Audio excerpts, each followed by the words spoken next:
राष्ट्रीय स्वयं सेवक संघ जो कहते खुद को मोहन भागवत जी, जिनका पंजीकरण ही नहीं है, पंजीकृत ही नहीं है, उन्होंने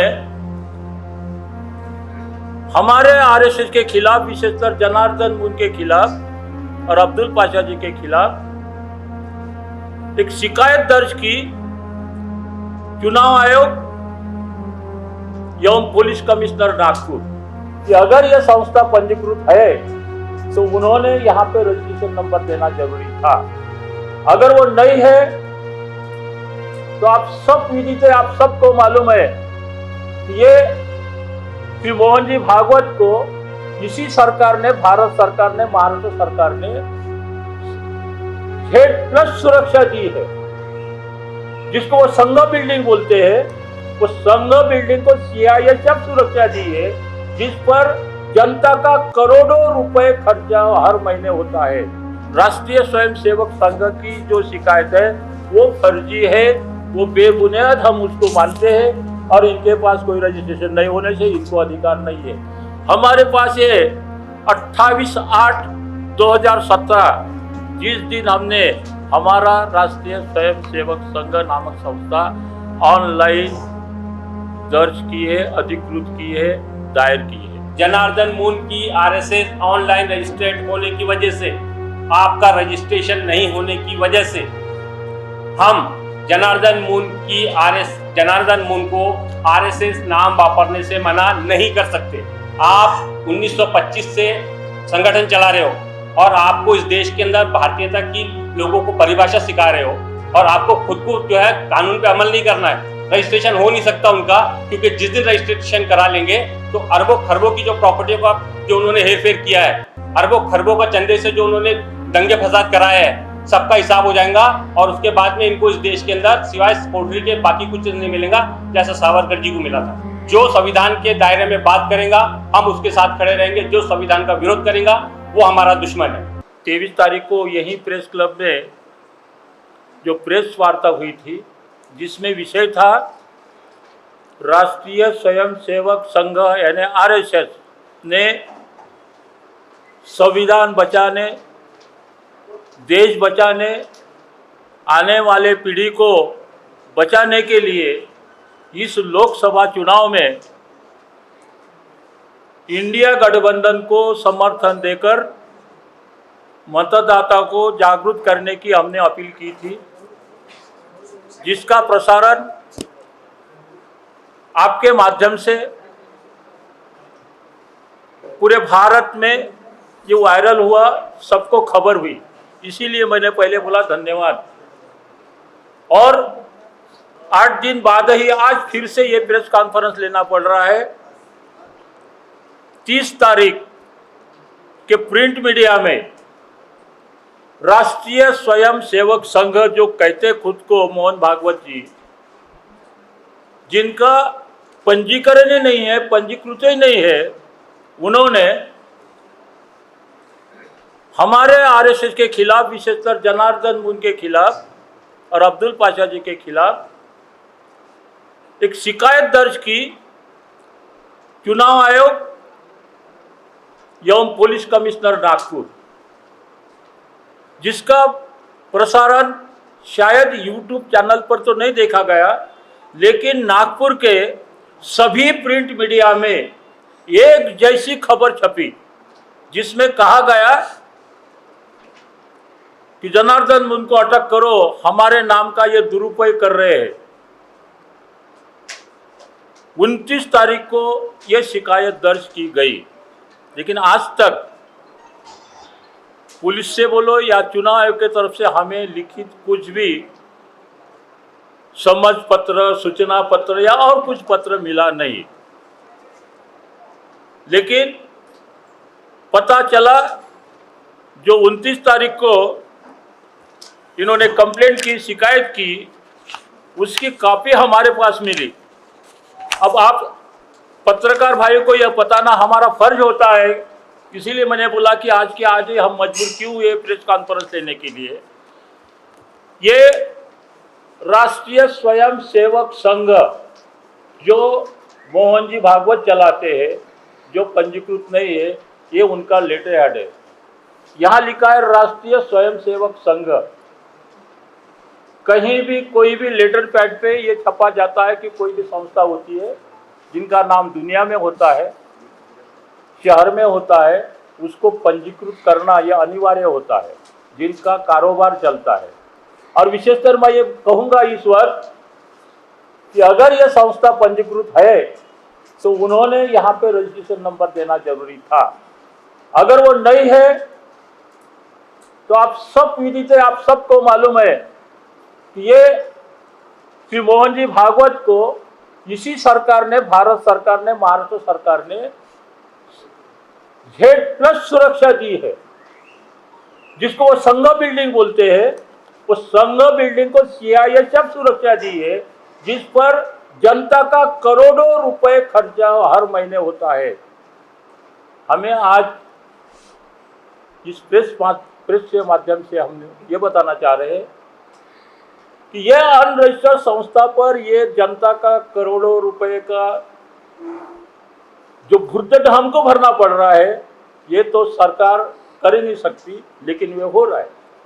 इस लेटर हेड पे नाम लिखा है एक राजेश लोया, और यहाँ पे जो कंप्लेंट दर्ज की गई, यहाँ पे कोई एक रविंद्र बोकारे करके कोई है,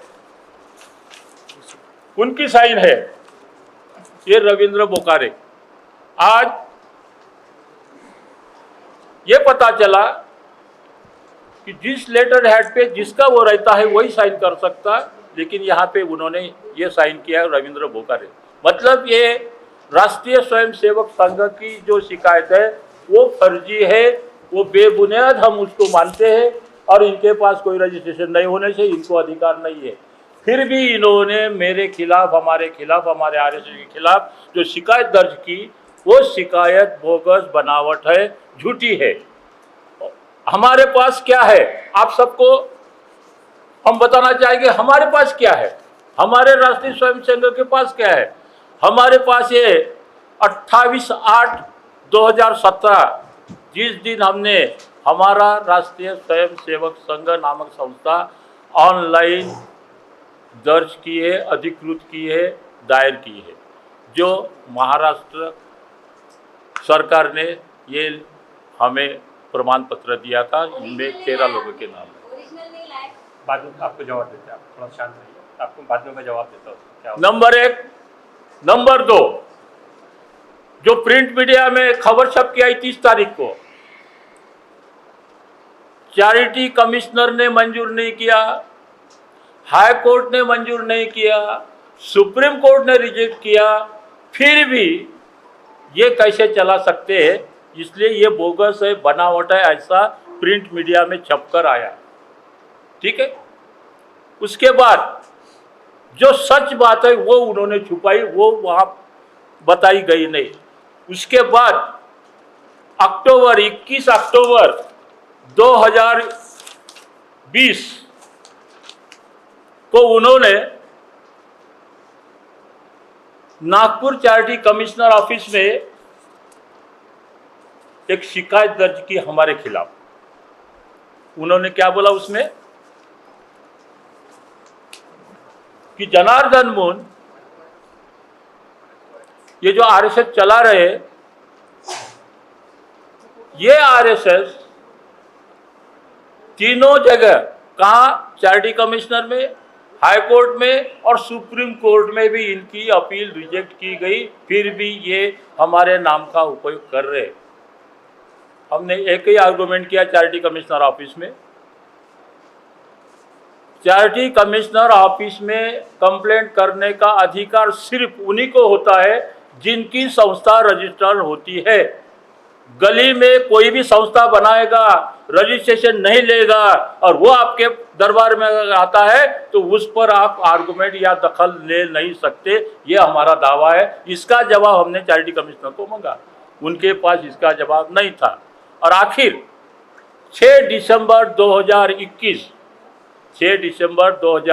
को वो उनकी अपील रिजेक्ट की गई और उनको ये बताया गया कि हम मतलब चैरिटी कमिश्नर ये कोर्ट नहीं है, कंटेम्प्ट करने का अधिकार उनको नहीं है। अगर आपको कुछ करना है तो आप कॉम्पिटेंट कोर्ट में अपील दायर करो। ये डिसीजन हुआ 6/12/2021 को। उसके बाद आज 6/12/21 के बाद आज 24 लग गया, अभी तक वो कॉम्पिटेंट कोर्ट में गए नहीं।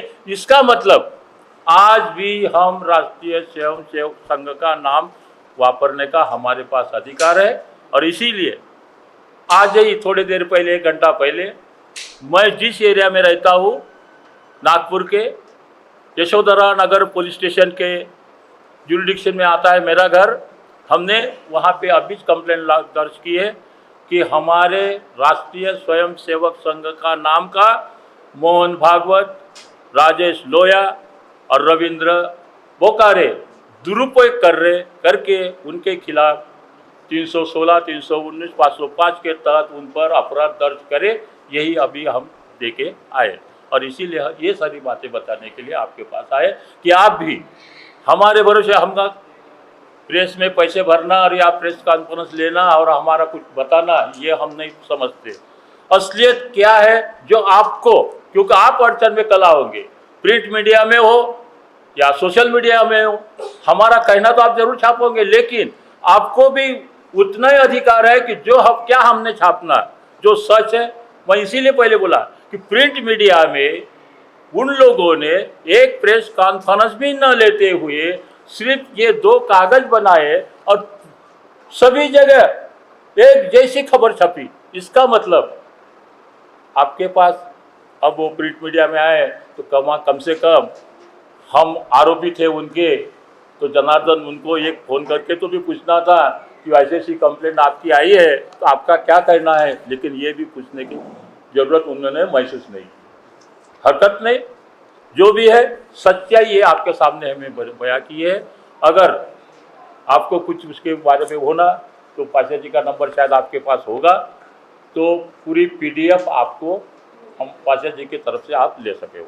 2 प्रोसेस होते हैं रजिस्ट्रेशन के। पहला प्रोसेस होता है कि आप ऑनलाइन प्रोसेस के हिसाब से आप अप्लाई करिए, वो हमने किया हुआ है। आपको जो सर्टिफिकेट दिखाया गया है, आप पूछ रही थी ओरिजिनल है कि नहीं, आप नेट पे जाइए, आपको ओरिजिनल मिल जाएगा। उस सर्टिफिकेट के अंदर SRN नंबर आपको इशू होता है। SRN नंबर का सीधा मतलब होता है कि इस नाम का जो भी सीरियल नंबर है, चैरिटी कमिश्नर के ऑफिस में ये रजिस्टर्ड हो चुका है, जिसको उन्होंने ऑनलाइन नाम दिया हुआ है। ऑनलाइन हमारे पास में रजिस्ट्रेशन नंबर है। ऑफलाइन के लिए जब हमने अप्लाई किया, अप्लाई करते वक्त में चैरिटी कमिश्नर मैडम को ने एक ऑब्जेक्शन लिया। उनका एक अधिकार था, विशेष अधिकार होता है 3A के तहत में। उन्होंने कहा कि राष्ट्रीय शब्द के अलावा आप कोई और शब्द दीजिए तो हम आपको रजिस्ट्रेशन दे देते हैं, क्योंकि भारत सरकार के किसी भी गज़ेट में राष्ट्रीय शब्द पे पाबंदी नहीं है। 2005 का GR है जिसमें भारतीय शब्द और राष्ट्रीय चिन्ह पे पाबंदी है, राष्ट्रीय शब्द पे कहीं पर भी पाबंदी नहीं थी। उनके इस फैसले के विरोध में हमने हाई कोर्ट की तरफ मूव किया। हाई कोर्ट में जब ये पिटीशन गई तो हाई कोर्ट ने ये कहा कि चैरिटी कमिश्नर का एक स्पेशल पावर है और उनको अगर ये लगता है कि ये चीज़ें नहीं होना चाहिए तो आप जो कॉम्पिटेंट अथॉरिटी है, यानी जो उनसे ऊपर वाली अथॉरिटी है, उनके साथ आप कम्युनिकेट कीजिए, आप उनका ऑर्डर पढ़ लीजिए। उसके बाद में हम सुप्रीम कोर्ट गए। सुप्रीम कोर्ट ने कहा 81J के तहत में ये सुप्रीम कोर्ट के ज्यूरिडिक्शन में नहीं आता है, ये आपको वहाँ के स्टेट गवर्नमेंट से NOC लेके इस पे बात आपको अप्रूवल लेना पड़ेगा। हमने उसके बाद में स्टेट गवर्नमेंट की तरफ राष्ट्रीय शब्द पे पाबंदी है या नहीं है जब मांगा तो उन्होंने हमें GR दिया कि इस तरह की कोई पाबंदी नहीं है। अब क्योंकि ब्यूरोक्रेसी में उनके लोग बैठे हुए हैं, इसको बोलते हुए हमको कोई शंका कुशंका नहीं है, इसलिए थोड़ी तकलीफ है। समय दीजिए, आपको ऑफलाइन भी हम इसी प्लेटफॉर्म से हाथ में लेके दिखाएंगे। सेकेंड चीज़ कि रजिस्ट्रेशन का जो प्रोसेस है वो तमाम लोगों के लिए एक जैसा होता है। हमारी RSS के लिए स्पेशल कोई प्रोविज़न भारतीय संविधान में नहीं किया गया है, इसलिए हम इस नाम के वापरने के लिए अधिकारी हैं। रहेगी बात कि उसके बाद में उनके दो लोगों ने, उस आरएसएस की तरफ से दो लोगों ने चैरिटी कमिश्नर ऑफिस में, नागपुर चैरिटी कमिश्नर ऑफिस में कंप्लेंट दर्ज किया कि जनार्दन मून ग्रुप को आरएसएस नाम वापरने पे पाबंदी लगाई जाए। 1 साल हेयरिंग चली। 1 साल के बाद में संतोष कुर्वे, आज भी असिस्टेंट चैरिटी कमिश्नर नागपुर में मौजूद है, उनके ही सिग्नेचर से 6 अगस्त 2021 को एक ऑर्डर पास हुआ जिसमें उन्होंने साफ तौर पे कहा जनार्दन मून की आरएसएस ऑनलाइन रजिस्टर्ड होने की वजह से, आप समझ लीजिए, जनार्दन मून की आरएसएस ऑनलाइन रजिस्टर्ड होने की वजह से, आपका रजिस्ट्रेशन नहीं होने की वजह से हम जनार्दन मून को आरएसएस नाम वापरने से मना नहीं कर सकते। और इसीलिए वो जो दो लोग थे, दीपक बराड़ और क्या था दूसरा, बोपर्डीकर, इन दोनों की एप्लीकेशन को चैरिटी कमिश्नर ने रिजेक्ट किया और हमें ऑर्डर दिया कि साहब हम इस नाम को वापरने के लिए आज़ाद है। तो इस आधार पे अब इस नाम को वापरने से हमें भारत का कोई भी व्यक्ति मना नहीं कर सकता।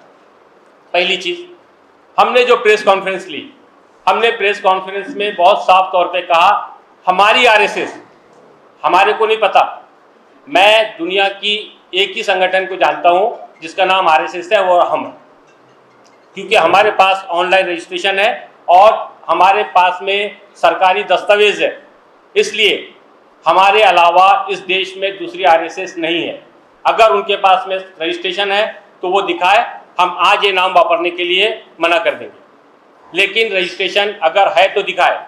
आप 1925 से संगठन चला रहे हो और आपको इस देश के अंदर भारतीयता की लोगों को परिभाषा सिखा रहे हो और आपको खुद को जो है कानून पे अमल नहीं करना है। आपने क्यों नहीं किया? 1925 से जो संगठन चल रहा है, तो 1925 से 2017 तक आपने रजिस्ट्रेशन क्यों नहीं करा लिया? आपको किसने रोका था? भारत का कौन सा कानून है जो आपको रजिस्ट्रेशन से रोक रहा था?